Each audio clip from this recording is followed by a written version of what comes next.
sa akin today ay Nadine Lustre Sauce Siargao. Tang-inang yun, may dumaan pa rin na ano. Tuloy lang natin. Get ready with me kasi punta tayo. Get ready with me kasi pupunta tayo ng palengke. Mamimili kasi ako ng pang-ulam namin. Purity Sun Essence. So, sunscreen ko na to. Matagal na. Siguro almost 4 years na.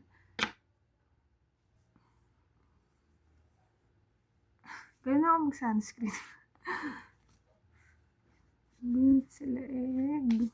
Guys, magpapalit pa ako ng damit. Hindi pa to. Hindi ko kaya lumabas ng ganito. Tapos, ay punyeta.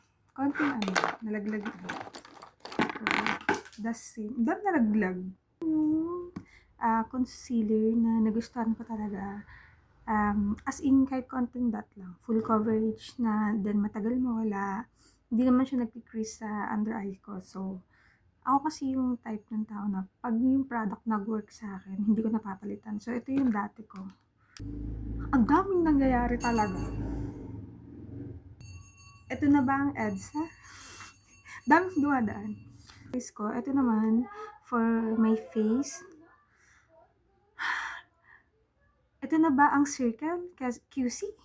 Sa gitna lang ako naglalagay. Ay, dito banda.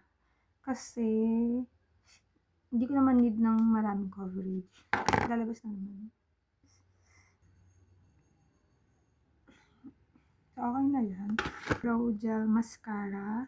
Ito is from Pretty Secret. Enough lang. Huwag masyadong madami. Kasi kapag ganun, nagkakaroon siya ng puti-puti. Swipe lang, ganyan. Ganun. Huwag yung sobrang yung dadamihan, tapos lalagay nyo ng todo. Huwag ganun. Kasi may tendency na magpuputi-puti talaga siya. Paano ako sa ganyan? Sa lips. Ayoko kasi guys ng mga matte. Ang gusto ko talaga is yung moisturizing.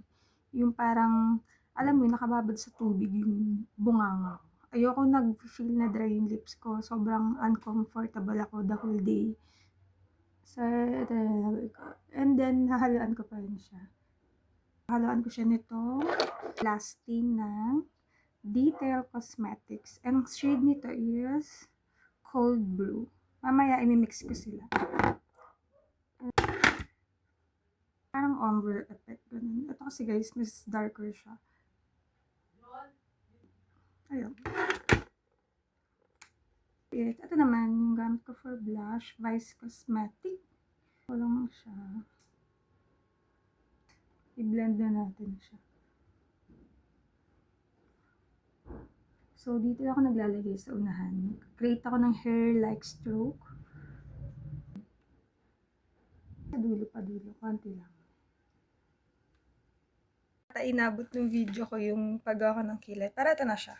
Natural pa rin. Pero dinaya ko. Ganon. So, since may outfit na tayo, mag-brush na tayo ng hair. Parang sobrang ano.